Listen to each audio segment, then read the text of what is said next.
thought you'd be bigger. But you're definitely the one. Long way from home, aren't you? What do you want? Oh, you already know the answer to that. Whatever it is you seek, I do not have it. You should move on.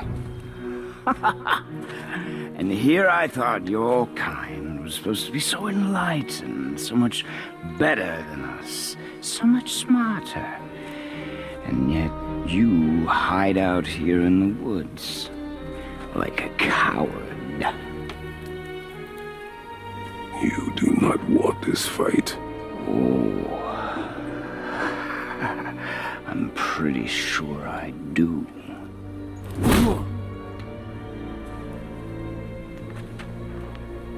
Leave my home. You are going to have to kill me for that to happen.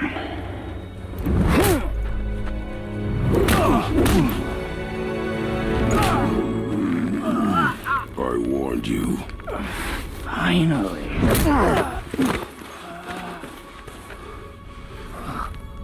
You would not listen. No.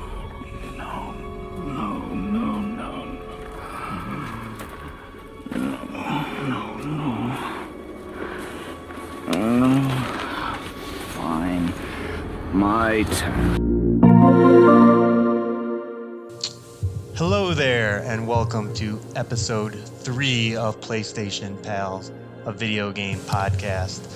I am your host, Nick, and I'm joined by the Thor to my Odin, John. How are you doing today, John? I'm good, Nick. I'm good. I'll take it as an honor that you're allowing me to be Chris Hemsworth and you're going to take Anthony Hopkins in this situation. So I'll be the star-studded, ripped Australian actor. That's no problem. That was not the characters I'm going for. I was going for the Thor and Odin that will be in the upcoming God of War Ragnarok. You can put your spin on it. I'll put my spin on it. That's fine. Sure. Because what you just heard was a clip from the original God of War 2018, in which Kratos meets the stranger, and this confrontation starts their journey with Atreus and kicks off the events of the game.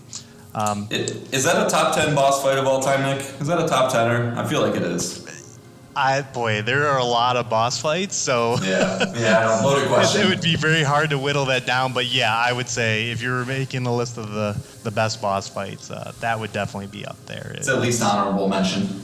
Yeah, it's just so good and so visceral and catches you by surprise. Yeah, it really, I think, as we told a friend of ours, get to that fight and you'll have to complete the game because it's so good, it's so exciting, and it's definitely one of the best boss fights out there. Yeah. But let's not waste any more time. If you're new to the show, this is the format. I'm going to bring 3 things. John is going to be 3 things. They can be anything. They can be a video game we're playing, a news article, a topic, an email to PlayStationPalsPod@gmail.com, any of those things. So he's going to bring 3 things, I'm going to read 3 things, and we're going to go through them. And the reason why we're playing we played the God of War clip earlier, well, John, you want to set this up for us since you're bringing it? I would love to. So, first topic is I want to talk about these out-of-control God of War release date, whatever you want to call them, rumors that have been plaguing the internet for I want to say at least a week or 2 now. So, it started back on June 23rd, I believe is the date that the Twitter user The Snitch tweeted out a vague God of War GIF with a 11110 attached to it. And initially you might be thinking, well, that's not a date. It has too many characters in it. Well, our internet sleuth friends figured out that is binary for 30. So that set off this fever pitch, idea that on the 30th of June, Sony was going to have some sort of announcement, whether it's an updated state of play, or a blog post or something like that, giving us all the God of War information that we've wanted for a long time. didn't, and then that got piled on with some extra people. Jason Schreier, who's been brought up many times on this podcast, one of the industry leading journalists out there, said that he heard the same thing. So then people are at this point kind of thought it was a slam dunk, surefire thing. Well, folks, unfortunately, your boy here last week said that no event was happening. No event did happen, so now we're sitting here on July 1st, and the internet seems to be even more ablaze right now about it. And really, what I kind of want to frame the conversation around is just not so much is this game coming, when is this game coming, because I think you and I are both reasonable people, Nick, and at the end of the day, the game comes when the game comes. It would be great to play it earlier rather than later, but this is too important of a game to push it along, to get nasty with developers. Because one of the things that really is kind of crazy about this story is Cory Barlog, who is the creator of God of War, of the 2018 God of War, has had to come on many times on social media now and basically tell people to chill the fuck out. It's getting to the point where people are sending dick pics to Sony Santa Monica developers, where they're just getting mean and nasty for these people who are sweating and pouring their souls into making games for us to love. And so, the main conversation I want to have is just, who's to blame here? Is this Sony's fault? Because obviously Sony, is going to have internal plans for when they should be releasing this information. Is Sony Santa Monica shitting the bed? I'm not even really want to entertain that thought, because I'm sure those guys are not wasting any time over there. But really, at what point do we as gamers need to take a little bit of credit and a little bit of accountability when it comes to the way that we behave? At the end of the day, they're video games, right? I mean, you and I are sitting here doing a video game podcast. Obviously, we love these things more than much else in our lives. We love to do this with our free time, but at no point is it acceptable to treat people in this way. So, kind of just what are your impressions of the whole saga, Nick? I mean, is it something that you feel is justifiable, that people have any right to be upset, or are we just kind of this is where we've gotten to as a fan base, where we just kind of take everything and just go, run with it and get crazy until, we get our way. It's just kind of frustrating as a gamer myself. What do you think? Well, first I want to say I'm surprised you're not more smug right now, because in the face of, as we talked about last week, because we talked about all this last week, not the snitch and all that, but we talked about the possibility of this event or this announcement. And in the face of Jason Schreier himself, you said, no way, man. It's going to come out in November, but we're not going to get an event. And you were right. I'm surprised like I said, you should be patting yourself on the back. When you asked that question last week, I guess I just went gut, and my gut said no. And not, it wasn't until after we recorded the podcast, I was like, oh, shit, man.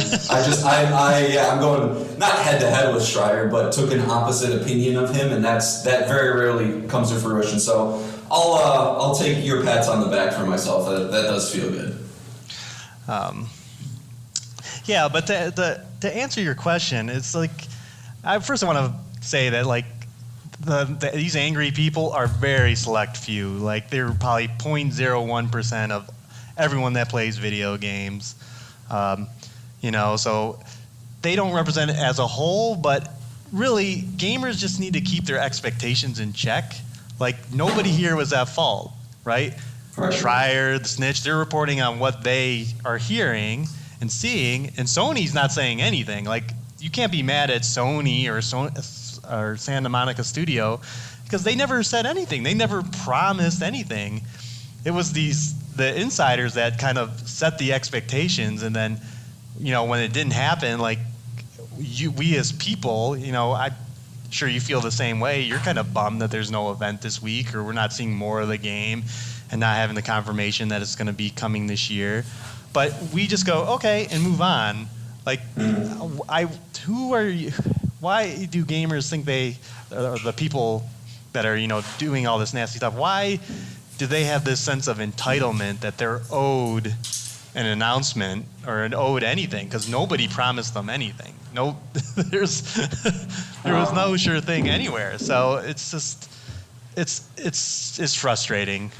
No, that's exactly right. I think you hit the nail on the head, and it's, I don't ever want to get political on this podcast, and I promise we won't. But I think it is just a correlation of like the way society is nowadays, where everybody gets so dig their heels into the trenches so hard and just get so riled up about little things that they immediately need to feel combative. And if they don't feel combative, then something doesn't sit right with them. So it's just I hate it when you see this stuff kind of hit close to home again. I consider myself a pretty rabid gamer, but in no way, shape, or form should anybody ever behave this way. Treat other people, like they're anything. Treat them any way than they would want to be treated, and it's just upsetting to see. Especially for I think I've said on the show before, God of War 2018 is my favorite.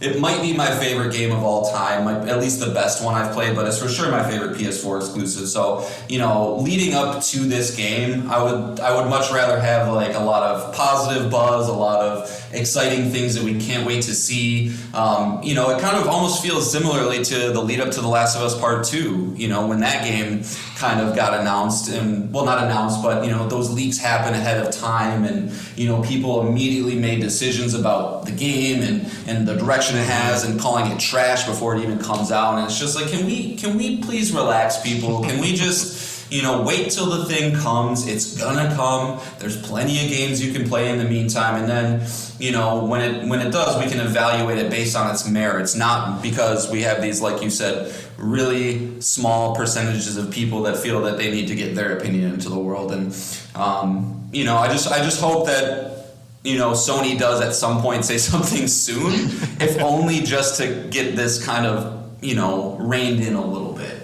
Right. But I mean that's about all I really did want to kind of say on that. We're still waiting for an event. If you had to put a place, or when do you think an event would happen, Nick, what would you say at this point? That's a good question. I guess before I answer that, this is all speculation, but why do you think they didn't show it or didn't announce it? I don't know. I would have a hard time believing that it was anything vindictive, that it was anything counter to what their existing plans were. I mean, if you know anything about these big companies, is they operate on such a specific time scale that there's so many moving pieces, whether it's the animation teams interacting with the mocap teams, interacting with the dialogue teams, and the trailer teams, and I would find it hard to believe that they have something ready to go. But that being said, it almost has been confirmed at this point, not to go against Jason Schreier again here, but he did basically say, and the snitch confirmed, that this event was pushed. That basically Sony did have to go in and make the decision to push it.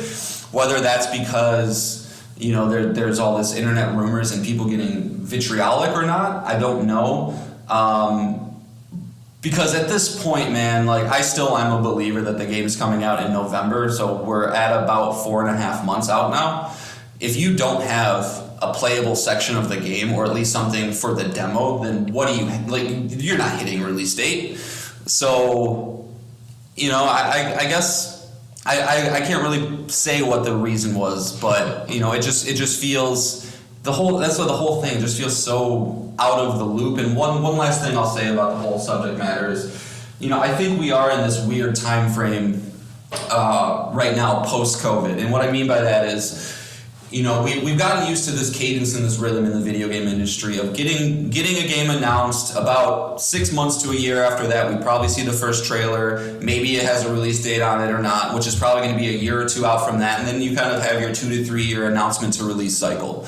I think with COVID and having work from home employees, coupled with the fact of the disaster that was Cyberpunk and many other, big budget games nowadays, I think developers are becoming a little more close to the vest when it comes to this stuff, and making sure that whenever they do put the date out there, that it is ironclad, especially for at least a Sony first party. Sony first party definitely wouldn't want to have a track record of having a lot of delays. So, I think we're just kind of in this weird period where we're having to transition to a shorter announcement to release schedule, or at least, that first big blowout of a game. And that's pissing some gamers off because there's so many people that just live on hype.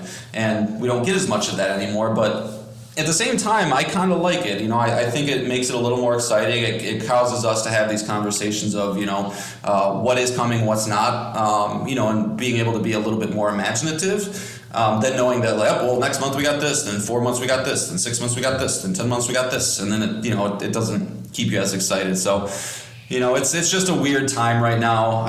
People just need to chill. Yeah.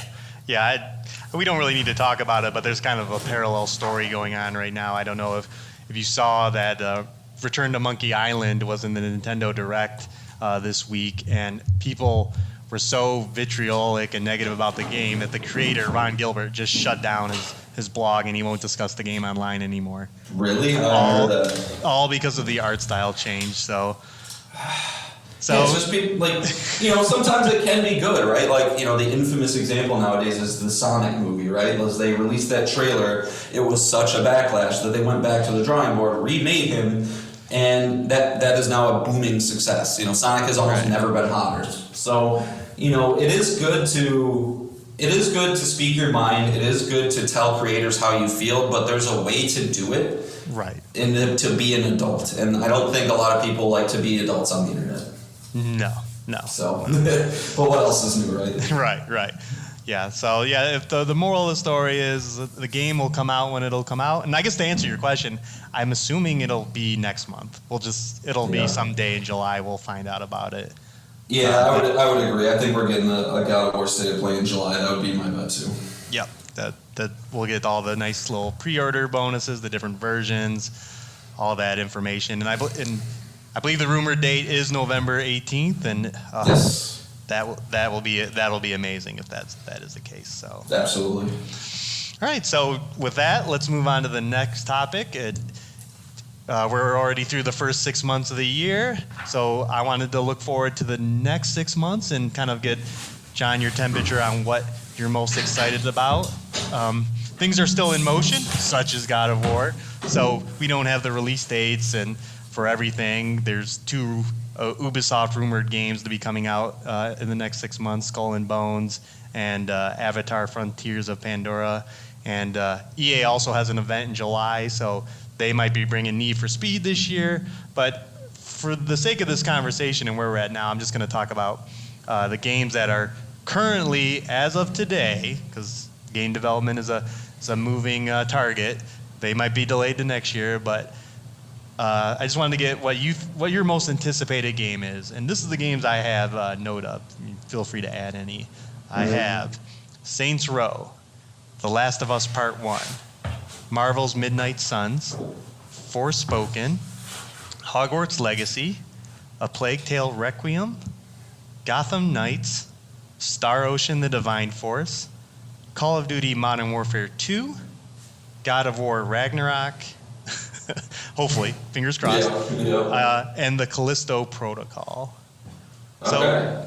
So what are you most excited for out of that list? Well, I'll just get this one right out of the way because we just talked about it. But God of War Ragnarok, obviously, I don't even really need to say much more about it. If it comes out this year, I am confident that it will at least be a 9 out of 10, and we'll love every second of it.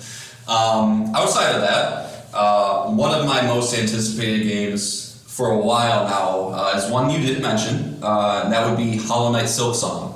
I thought the first one was a masterpiece in just about everything that it did, made by Team Cherry, which is, I believe, 3 guys, which is just insane to me that they were able to develop that game. But from tight controls, tight combat, cool underground bug-filled world that was unlike anything, and then just your typical Metroidvania style gameplay, but done to perfection. So, I'm really excited to see what those guys have coming out next. And that's been a game that's been rumored for a while now. And in typical indie fashion, they are even shorter from date to release. So I would expect whenever we do get the date for that game for it to come out a month or 2 later. So fingers crossed that we get that soon. But every Nintendo Direct and showcase that comes around, I hope it's there, and haven't seen it yet.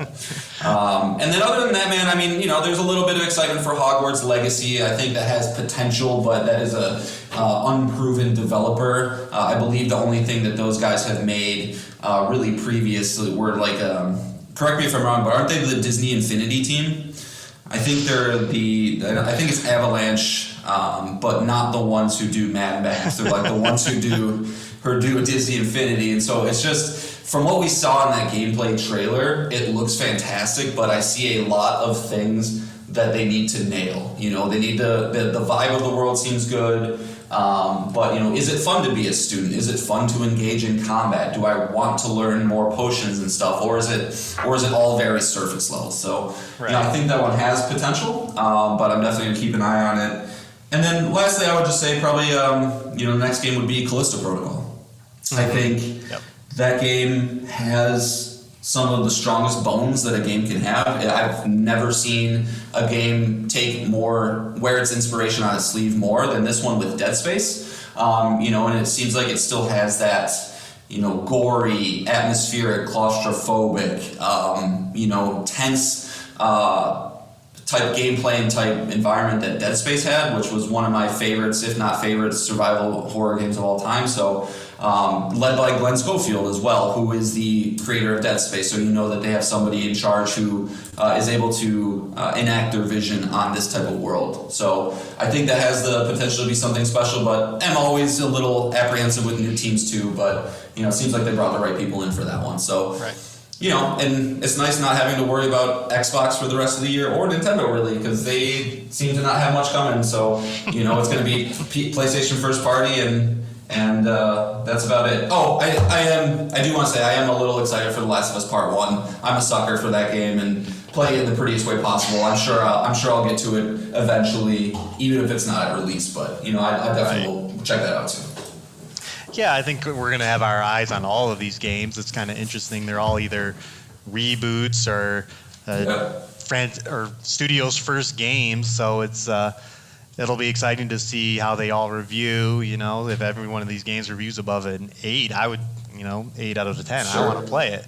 But definitely my most excited game is going to be Saints Row. You know, it's been we're on year 11, 12 of Grand Theft Auto 5. You know, it's getting a little long in the tooth, so I think this game can come in and really have an impact, because I think people are really starving for a next-gen experience with the open world concept, with the city, the cars, the shooting. This game's going to have co-op, and, you know, and as the year has gotten not great, like not a lot of great news out there right now. It'll be fun to play a game that doesn't take itself seriously, that's going to have absurd humor that has been known in the other games in this series. So yeah, I think that one it's set up really well, because with, you know, obviously there hasn't been a new Saints Row since the Fortnite craze took off, and so I think among that Fortnite, you know, teen to preteen era, like they're gonna go crazy with the amount of stuff you can do with that game. So yeah, I think that should hit hard in that group of people for sure. Yeah, so it's an interesting fall to watch. Like I said, it's going to update. There's going to be games announced that we don't have on this list, and some of these games are going to, of course, bum me out and slip till next year and make next year just the craziest year. But was there any other things you wanted to comment on in this list?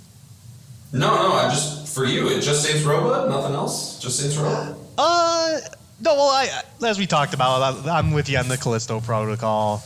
And okay. I think every one of these games outside of Modern Warfare, because I'm just done with the whole Modern Warfare franchise, or Call of Duty franchise. Like, I got my eye on all these games. Like, Forspoken, you know, it hasn't had the best showing, but, you know, it's a new IP from Square Enix, and it looks interesting. Like, it's something different. But I'm just gonna, you know, I know people say don't pre-order games. I'm kind of with this whole list here, just keep my eye on it. Outside of God of War. Right. All right, man. Well, let me know how Star Ocean is. I can't wait for you to pick that one up. No, that is probably the other game that I. Okay, all right. I was gonna call you out. Well, I guess I did call you out. That game looks absurd. Yeah. So true JRPG stuff. Yep. And JRPGs are going to come up in our later in the podcast. So we'll talk why I'm not interested in Star Ocean. So let's move on. John, what do you got for us? Yeah. So topic 2, I just kind of wanted to start, maybe highlighting some of the big third-party developers and Obviously in the PlayStation ecosystem, Sony first party is the bread and butter. That's what we all know. God of War, God of War, Last of Us, Uncharted, things like that. Then you got your second party, which is Bloodborne, things that Sony helped publish but were made by other teams. And then our big third parties, EA, Ubisoft, Take-Two, things like that. So I wanted to start off with Ubisoft because I think they're a very interesting studio at a very interesting time. This is a studio that's known for some of the biggest franchises we know in gaming today, right? Assassin's Creed. I don't know if you can. There's not many series out there, short of like Call of Duty and Grand Theft Auto, that more gamers know or have played. Far Cry 6. That's another long-running series that has a lot of followers. Watch Dogs, Division, things like that. If you notice anything about those games, they kind of have a tried and true formula, which is that open world Watchtower style that they pretty much ushered in. They do have a lot of historical relevance in the industry and helped move it forward to a very specific type of way with that setup, because that has proliferated everywhere. Even something as recently as Horizon Forbidden West that I played. But something that I found, that I kind of see with them lately is they seem to just be stuck in this intense trend chasing phase, where they see something that takes off and they just cannot help themselves but to just try it out, even if it means it's not good. And the things that I kind of think of when I make that statement is, initially Fortnite came out and blew up with the free-to-play Battle Royale. So then they decide, okay, well, we need to make a Battle Royale, and they release Hyperscape, and it comes out and it's a big old dud. Then they have X Defiant coming out, which is supposed to be this, cool first-person shooter that's also free to play, that's also supposed to have personality to it, but it just looks like the most generic stuff in the world, and it just really kind of seems like they're desperate for this, free to play money or just this low-hanging fruit to try and just capitalize on things that other people are making or like being creative with. Just want to kind of go over some of the things they've done recently that just seem like interesting decisions or decisions that I wouldn't make. Like I said, they made Hyperscape. That lasted for a year before they took the servers down. X Defiant, incredibly underwhelming negative reviews when they released that trailer. Nobody wants that game. Project Quartz, that's not a game itself, but it's an NFT chasing service that they decided that they were going to put into games and give people the ability to take ownership with that, which I think the NFT craze has already came and went, so I don't know what the heck they're going to do with that. Roller Champions is a free-to-play roller derby game that was playable back in 2019 that was on track for a 2020 release, but getting pushed into 2022. Assassin's Creed Infinity, taking their most popular franchise and turning it into this games as a service bullshit, and I just can't help but think that this is a loss for the gaming community. This is a team that they have teams all over the world. I'm not sure what the exact number is, but they have 40 or so different developers in the world, and it's just upsetting to see them take, instead of trying to get creative and going back to the drawing board and see how maybe we can reinvent ourselves, but to see them, just kind of chase what they think is popular. And if we know anything about the video game industry is, games take time. Within 3 to 4 years that it takes to develop a game, are these trends going to be the same? And it seems like the answer to that consistently with Ubisoft is no. And it's interesting because they're one of the biggest third parties out there, and I just wonder how they're going to look in 5 to 10 years. And then you got other things like their ongoing sexual impropriety scandals that seems like they're kind of center with. And it's just really a downward trajectory. I want to see Ubisoft kind of take their time. We don't need these periodic, releases or these yearly releases with Far Cry, Assassin's Creed, whatever the case. One of my favorite games from last generation is Rayman Legends. It's more indie arts games. That was made by Ubisoft. It's like, we need some more of that stuff. Maybe go back to Splinter Cell. It's been a long time since we had a big Splinter Cell game, but it's upsetting to see that a company as big as them continuously seem to make the wrong moves, because I haven't heard a single person be excited for a single Ubisoft game in a long, long time. But yeah, I know you're a Watch Dogs fan, Nick. Is there anything else that gets you excited about Ubisoft, or do you kind of agree with their downward trajectory as of late? Yeah, they're definitely. Ubisoft used to be like this studio that you could rely on. They had reliable releases. Their E3 press conferences, which they didn't have one this year at all, was always game. Yeah, you had Just Dance in there, but there was always hits in there, and they always had something exciting at the end. They always had something new to show. Yeah. So they're kind of they've been absent all year. We haven't heard a peep of what's going on next outside of rumors and whatnot. But yeah, they're kind of on a downward trajectory.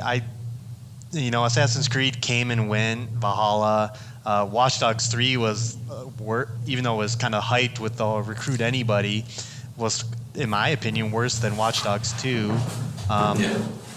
And even though you didn't mention it, but when they were chasing Zelda Breath of the Wild, they released Immortals Phoenix Rising, which is a good foundation. I would be excited for a sequel, but even it didn't set the world on fire. It was, again, Ubisoft's formula applied to Zelda Breath of the Wild.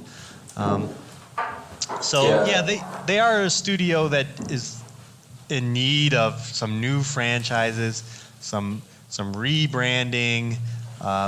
Maybe bringing back some of these old franchises that they're loved for, Splinter Cell and Rayman Legends. They're just hopefully they can do that. And I know Yves Guillemot, the CEO, just took a pay cut, so that just shows you how well they're doing right now. Yeah, but they're hurting. But I guess we'll see what happens. There are some negative things. Is it Ghost Recon Heartlands? The Division Heartlands, and then Ghost Recon Frontlines, which is just the worst name for a game, man. Can you get more boring? Frontline? Okay. Yeah, that just sounds boring.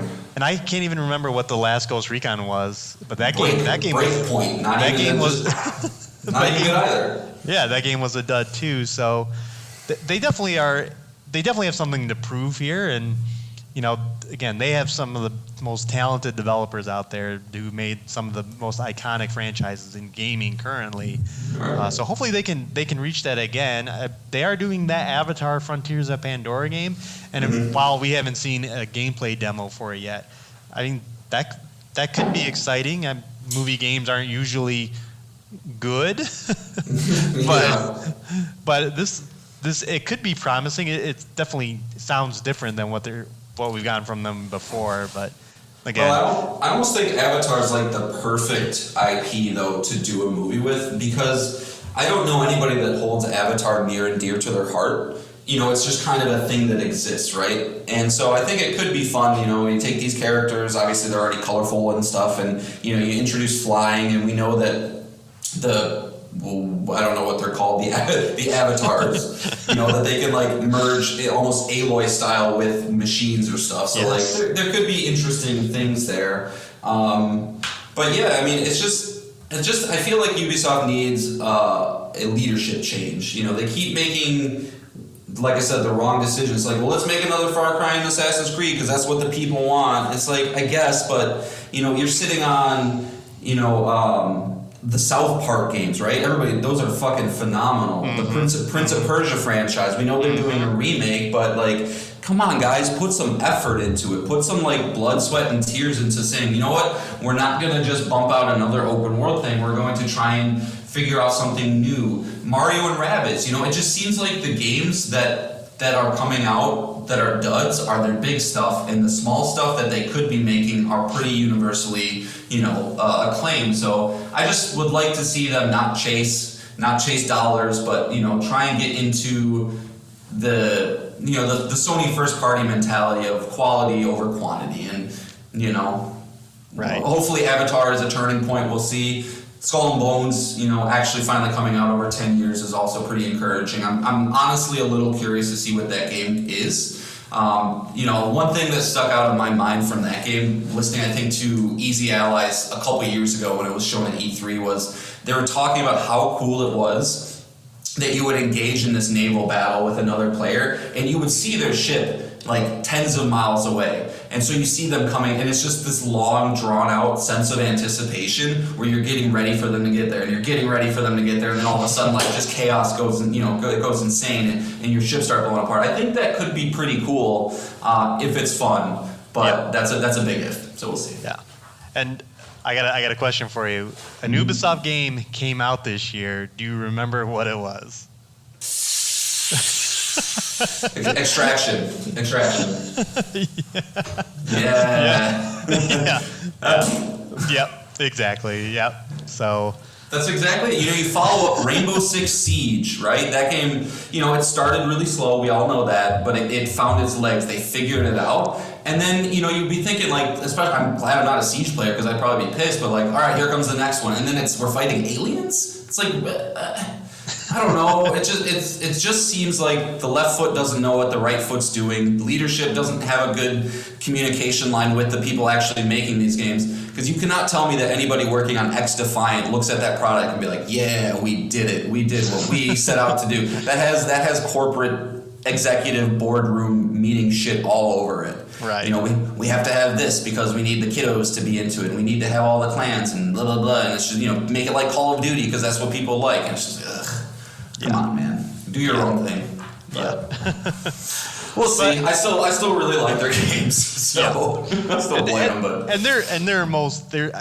they've said as much. Like they had an Assassin's Creed event, in quotes I'll say because it was nothing, but they did say they have more to talk about Assassin's Creed. I'm assuming we're gonna get Ubisoft. I believe they called Ubisoft Forwards. Okay. Yeah. So I think we're gonna get one before the summer's over between now and Gamescom. So I hope so. So, maybe they'll change our minds. I'm hoping because again, they're very talented. My heart is open. Yes. My heart is open. All right. So moving on, I wanted to talk about a game I recently played and came out just last month, and that is Teenage Mutant Ninja Turtles: Shredder's Revenge. This is a side-scroller beat 'em up. I'm sure most of our audience is familiar with that. This is developed by Tribute Games, which is a bunch of former Ubisoft developers. And what it seeks to do is be an homage to Turtles in Time, but it's really close to Turtles in Time. That's kind of its weakness. After finishing it, I was like, man, I'd rather just play Turtles in Time. Like, there's nothing new going on here. It does have, multiple characters. It does have a great soundtrack, and the animations are very good. But it's like a 3-hour experience, and I feel like previous beat 'em ups like Castle Crashers, Scott Pilgrim vs. the World, Streets of Rage 4, like those games were doing more things to like push the genre forward, make you want to come back to it. Where this game is like, oh, that was fun, and maybe if I have a couple of friends coming over, I'll play it. But I'm not gonna power it on when I'm by myself. Like I'm done with that. Right. But I wanted to ask you, how do you feel about beat 'em ups?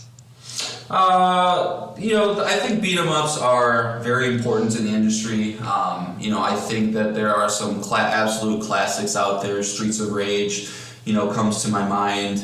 And the ones that I first played were the Golden Axe games back on Sega Genesis. I really liked those back when I was a kid. I don't like beat 'em ups all that much anymore.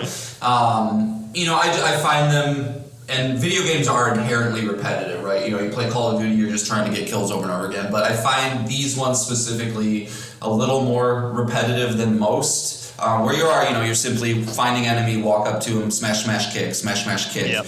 kind of over and over again.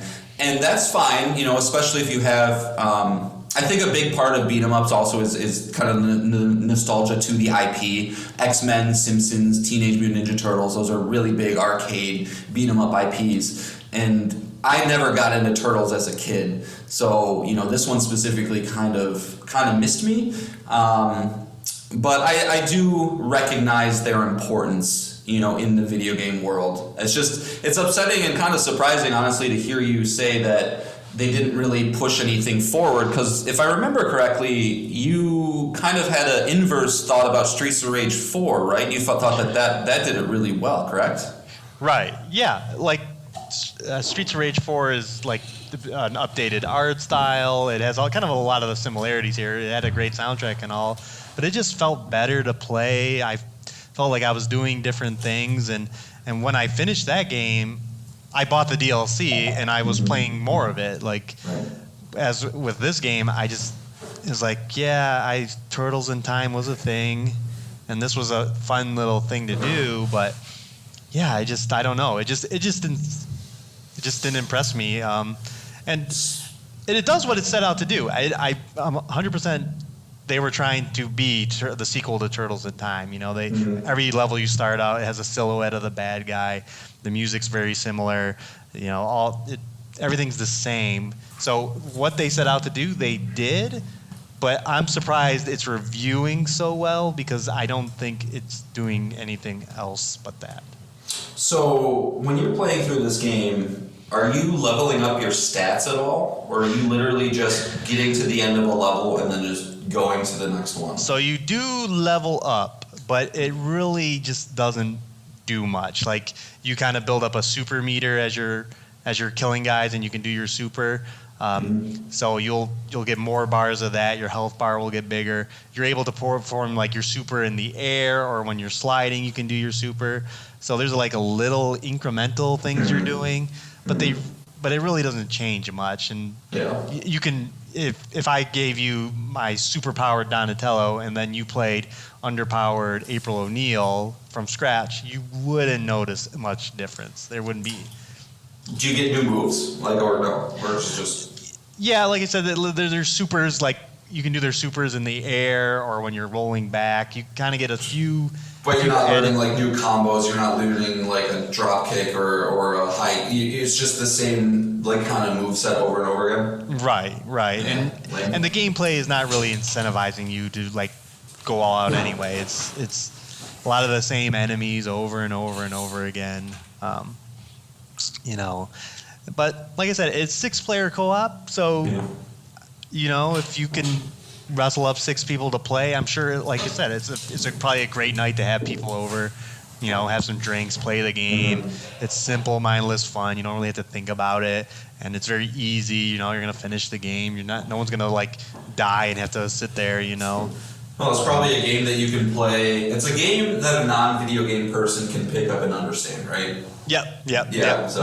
My significant other, you know, she's not into a lot of games, but she liked this because, you know, it's simple. She can understand it. And yeah, so it's $25. If you're really interested, I'd say wait for it to go on sale, and then, you know, you'll have a good night with it. But if you're looking for any other depth in this game, it's just not there, unfortunately.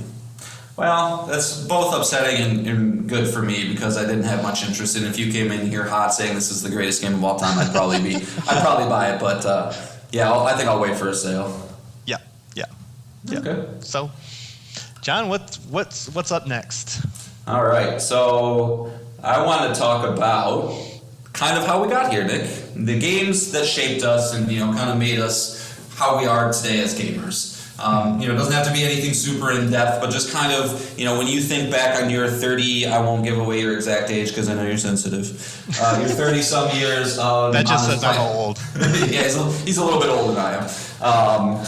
You know, what kind of comes to mind? So I don't know if you want to bounce back and forth or if you want to just kind of go through all mine, but I guess I'll start because I have a feeling I know that this one specifically is near and dear to both of us. So the first console that I ever owned that kind of got me into games was a Sega Genesis.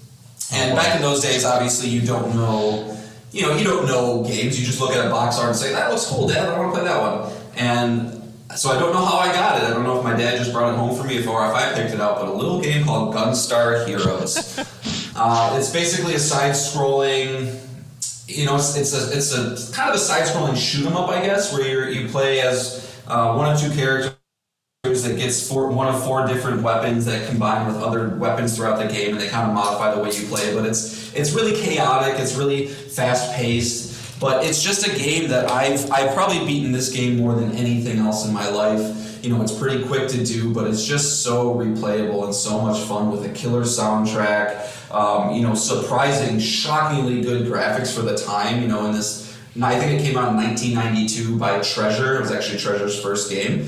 You know, it really just kind of got me into, I think, the idea of, you know, getting high scores and replaying something to get better and learning a game so thoroughly that you kind of can start to game the system. You know, there's a specific level where you're kind of descending down a pyramid, and I remember I learned that if I stand in the top left corner of this map, I don't get touched. And just starting to learn that kind of stuff, you know, really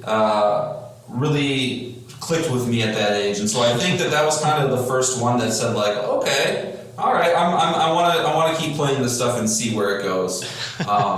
You know, and funny story, you know, Nick and I, we work together, our 9 to 5, and so we've known each other for about 2 years now.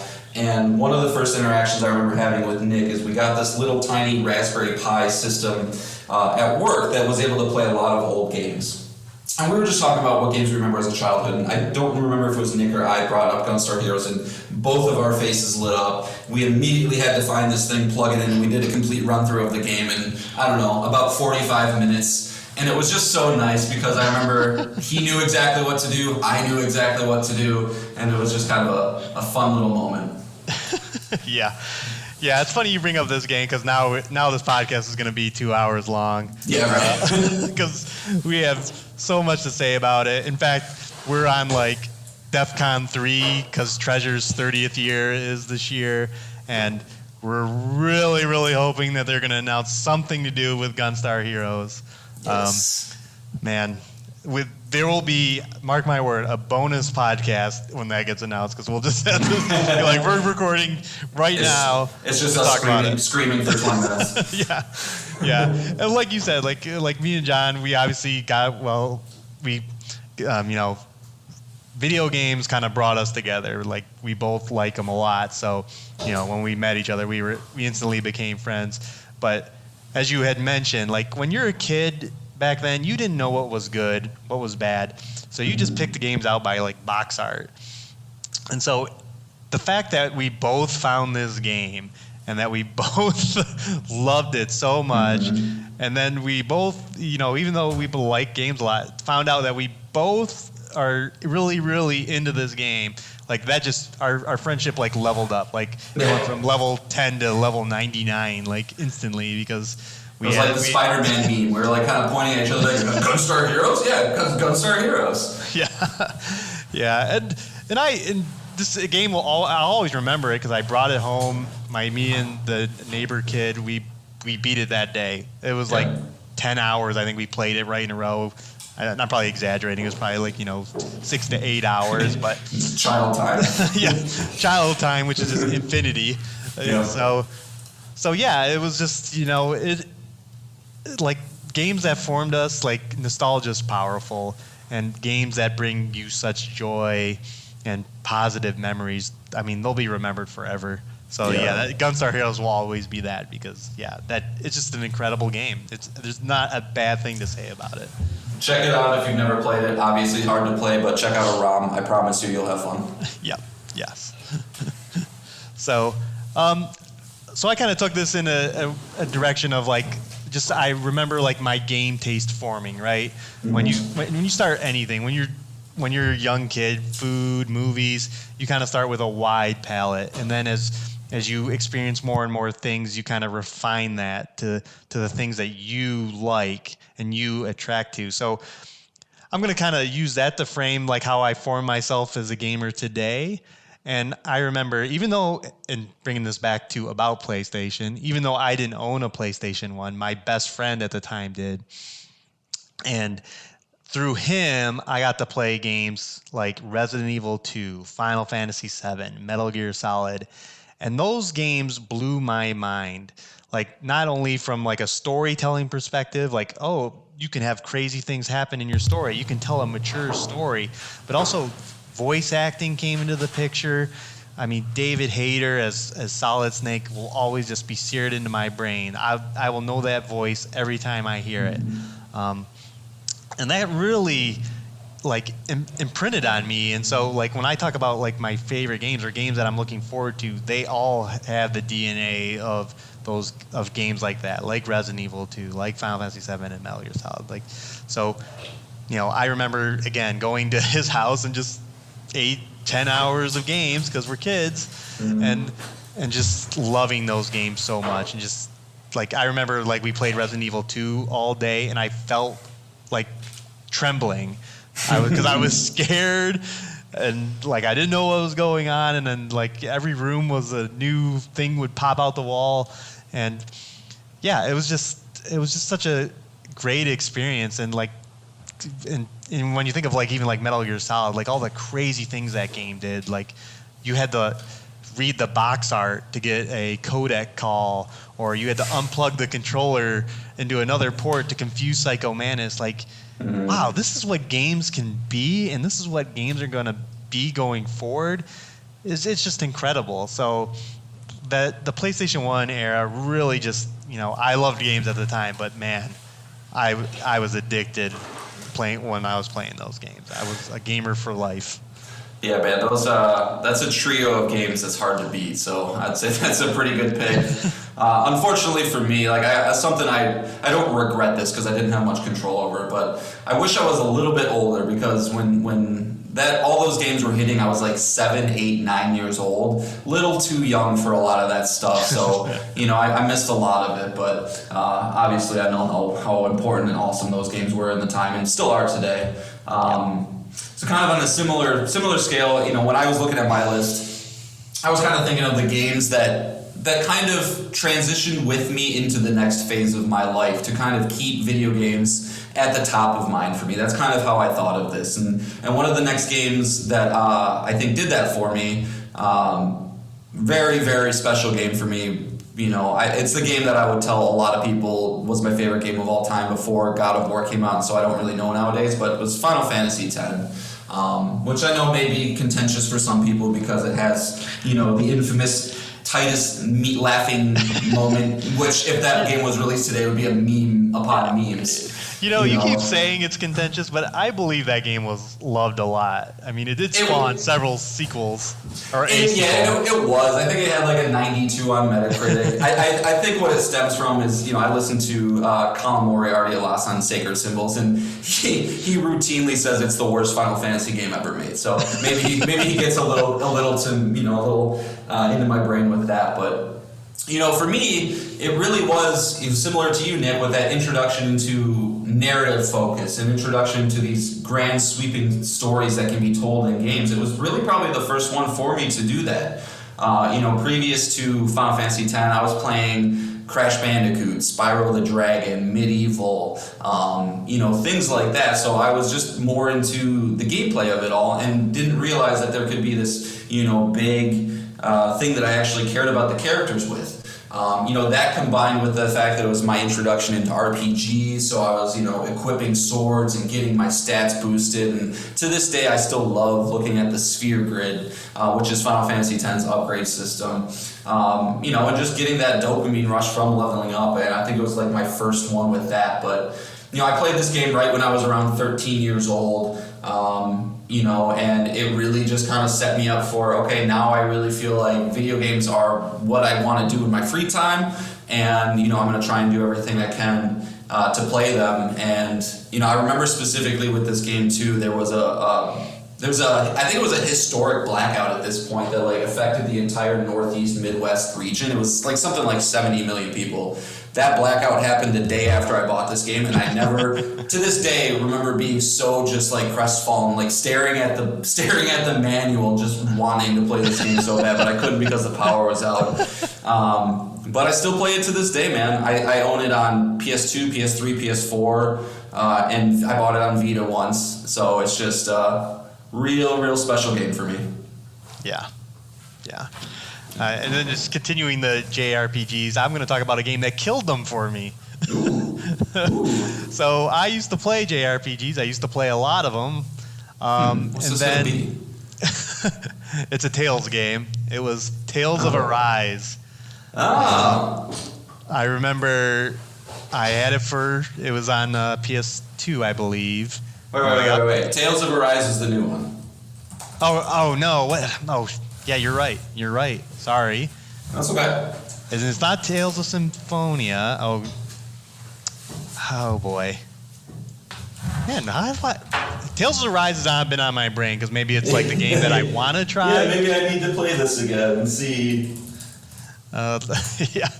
Oh, Tales of the Abyss. I'm sorry. That's the correction. Yes. Which was on PlayStation 2. Sorry. There's been so many Tales games. Yes. I'm getting them all confused. So, yeah, in my notes I had Tales of Arise for some reason. But, yeah, Tales of the Abyss. And as we got, when we were talking about Final Fantasy 16 and, like, mature stories, Tales of the Rise is like the opposite of that. It's like trying to tell a mature story, but like on a kid tone, and it's a problem that plagues JRPGs all the time. That's why I can't even look at Star Ocean, like seriously. Even they kind of had a release date trailer this week, and they did a story trailer, and I just watched and I'm like, this is it. That's just like Tales of the Abyss. I'm not doing it. Like I can't deal with these ridiculous characters, these child characters. It's just, oh man.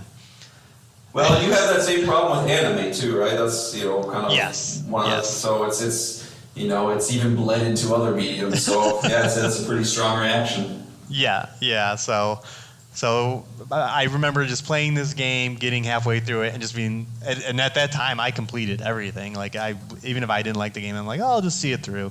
But that game I was like, nope, I'm done. I have to read this review from Grant EV on Metacritic. It says, I have only played hundreds of games in my life, and this is the only one I would give a 10 out of 10 to. So obviously, you're wrong, Nick, and you just have to live with that fact.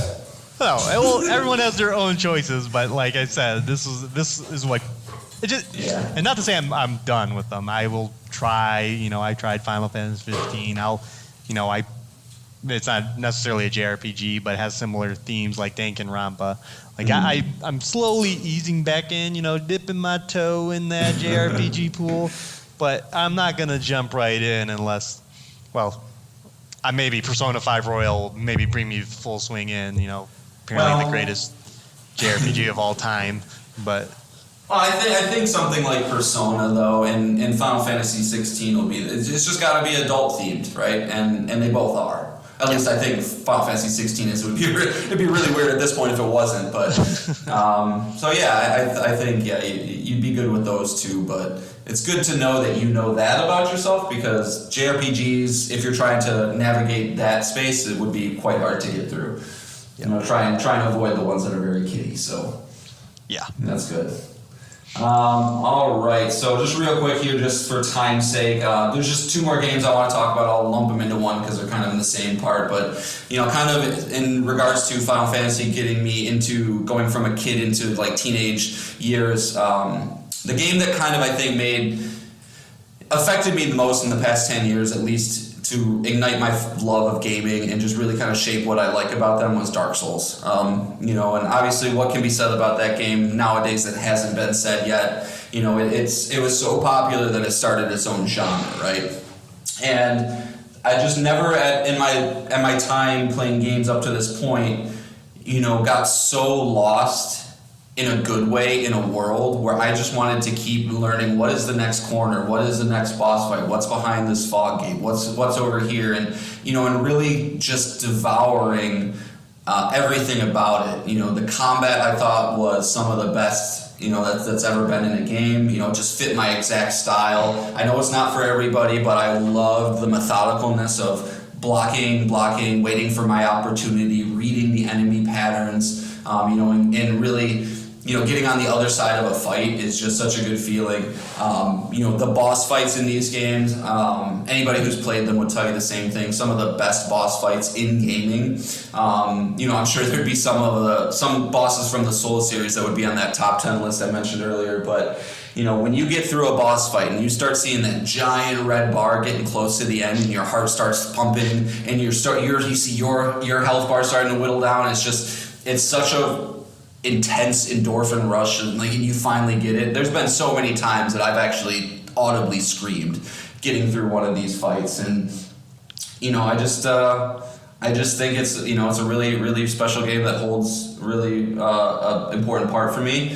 And then the last one, just real quick here, is The Binding of Isaac. I've probably played more hours of that game than anything else. It's what showed me that indie games are more than just kind of throwaway stuff, and really, kind of forced me to look at these games in a different way and give them the attention that they deserve, because, that game, For anybody who doesn't know, it's a roguelike where you're just kind of dungeon crawling, going from room to room, getting upgrades, getting power-ups, getting through boss fights. But there's I want to say at this point, 500 different items that interact with each other. So if you get this item and that item, and they can at the same time they combine and do something else, and it just allows you to have no run that feels the same, and and just gives you, like, when you can break that game, when you just get the perfect set of items, it's so much fun to just go in and destroy people room to room. So, I think that one just kind of, it's just such a time sink for me.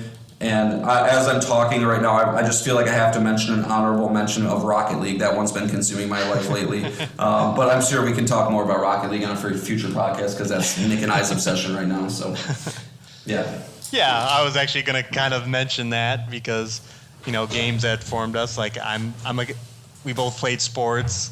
I'm a competitive person, and the one aspect of gaming that everyone seems to love is the social aspect of it. So I'd have to mention Halo, because that was the game I'd spend all night with my friends, and then with the rise of Xbox Live, playing online with other people, which led to Modern Warfare, to Overwatch. And now our current obsession, which is, Rocket League.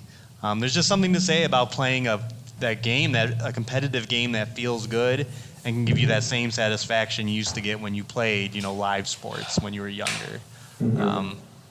So that formed me as well. And then also latching onto your Souls comment, like, it's very satisfying when you get hyped for a game. It's like the most exciting thing. And then that game comes out and it hits, kind of like Elden Ring this year. The fans were clamoring, they were excited, and then have that game come out and just be the best thing ever. Everything you could ever want. All that projection we do as gamers, have it realized in a game. And then I had that with Batman Arkham Asylum. I was a big fan of the animated series growing up. That was my religion as a kid. So when this game was announced and had all the same voice actors coming back, to just have that game come and Arkham Combat is a gaming term, and people know what it means. Yep. Just everything that game did to make is just to play Batman like that, and to have it feel so good, to feel as powerful as him and that game is so good. We could do a whole podcast on it. Yeah, that's a good comparison that I think you just made of Elden Ring and Arkham. Where those were both the best possible scenarios for a Souls fan of myself and a Batman fan of yours. So man. Yeah, when Elden Ring came out, I was like, oh, it's exactly what I want. Thank you, Miyazaki-san. It's great stuff. So. And then finally, I did want to mention the Mass Effect games. They wrote such good characters, such good writing, such good science fiction writing. Mass Effect 2 is probably one of the greatest games of all time. I mean, not a lot of people would argue with that declaration. But just getting so attached to these characters, making you feel so much emotion, I know the wheel kind of made things a little more binary than they should have been, because you knew this choice on the wheel was the positive choice, and this was the dickhead choice. But that game is still just, peak BioWare. Unfortunately, hopefully they can get back to what we felt with Dragon Age. We'll see. They are running a big old stinker lately.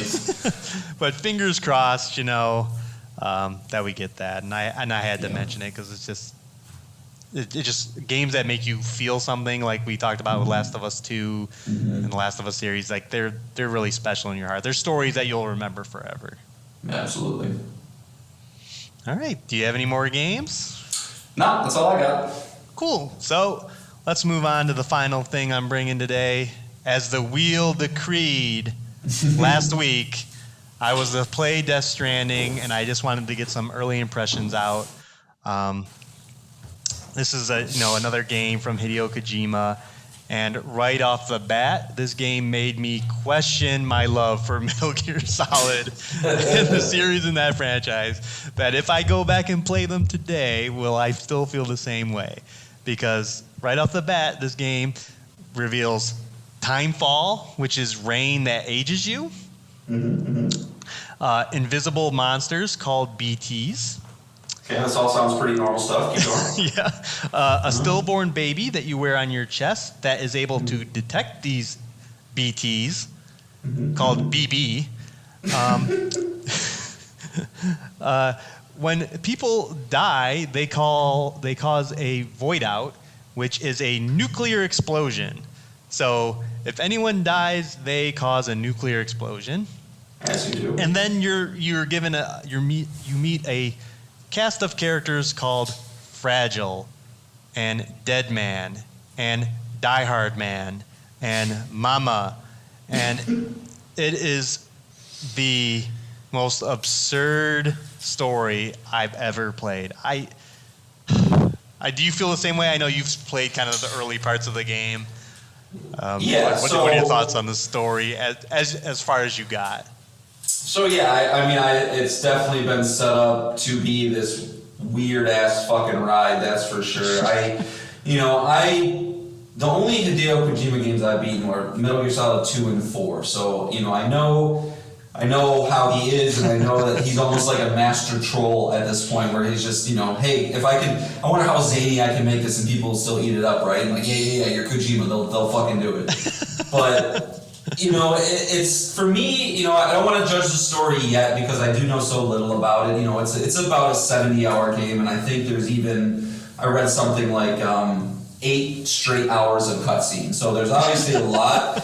Not 8 straight, but there's 8 total hours of cutscenes in the game. So, there's a lot of story to go, but I think, my impressions of the game so far is it's a really cool world, really pretty environments, and, the minimal interactions I've had, are just kind of basic, but it's the music in the beginning really kind of captured me. You're descending this mountain, kind of learning how the walking mechanics go, and this song called "Don't Be So Serious" or "Don't Be So Serious" by Low Roar plays, and it's the perfect song for the situation. I would advise anybody who likes kind of chill music to go check that out.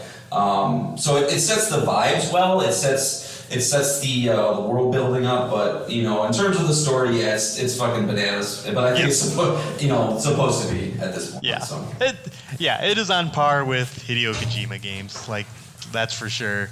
I mean, Quiet was a character in MGS5, and look up Quiet if you don't know who she is, but she's an They all know character. who she is.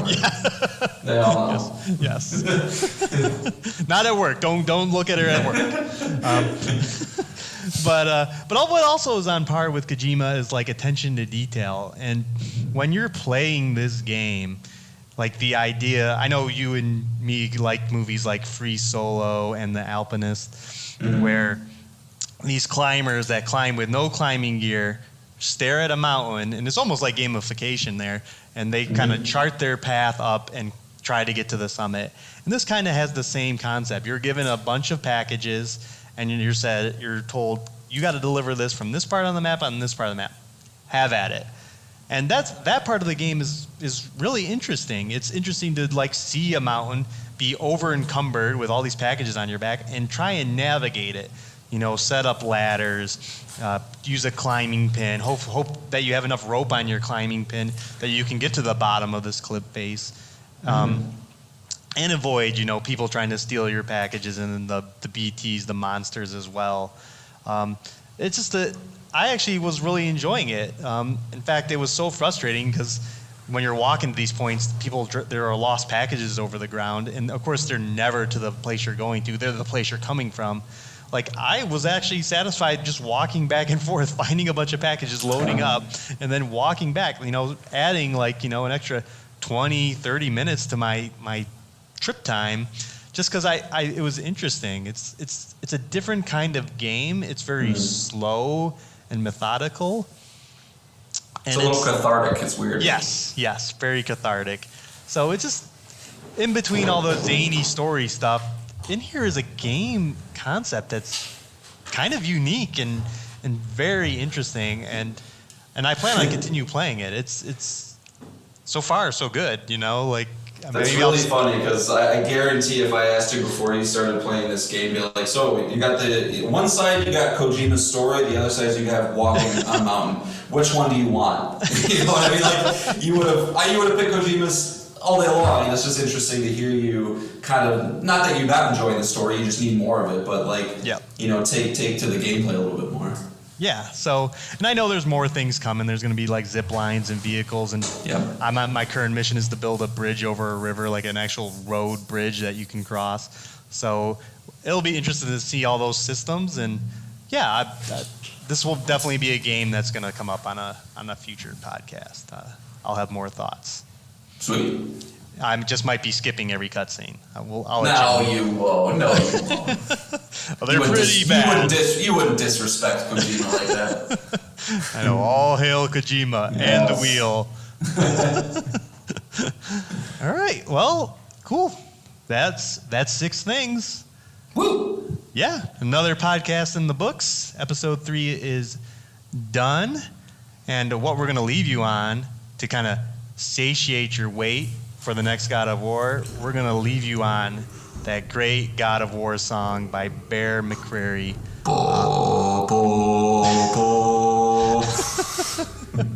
Yeah, we're gonna. That's a new segment. Is John is gonna imitate every song. I have to start singing it before it comes on. Yeah, also before we go, Platinum Watch. John, yes. you got 2 platinums. I did. So it's a long time coming, but I did get my Horizon Forbidden West Platinum. Thank you. Yay! And then just as a little palate cleanser, I highly encourage everybody to check out Grease, Gris, or Gree, I believe is the official term or a way to say it. But it's a chill little walking platforming game, very pretty. Light puzzle elements. It'll take about 5-6 hours to get the platinum. Definitely would highly recommend that for everybody. But that's those are number 29 and 30. So onward to 31, 32, 33. Yes, 2 platinums in one day. That's a rare sight. It is, especially for me. All right. So if you're in the States or in Canada, enjoy your extended weekend. Hopefully we can keep you company during it. You're listening to the podcast during the weekend. But yeah. Have a great weekend, everybody. Enjoy the show. Goodbye. Perfect. Happy 4th, guys. Take care.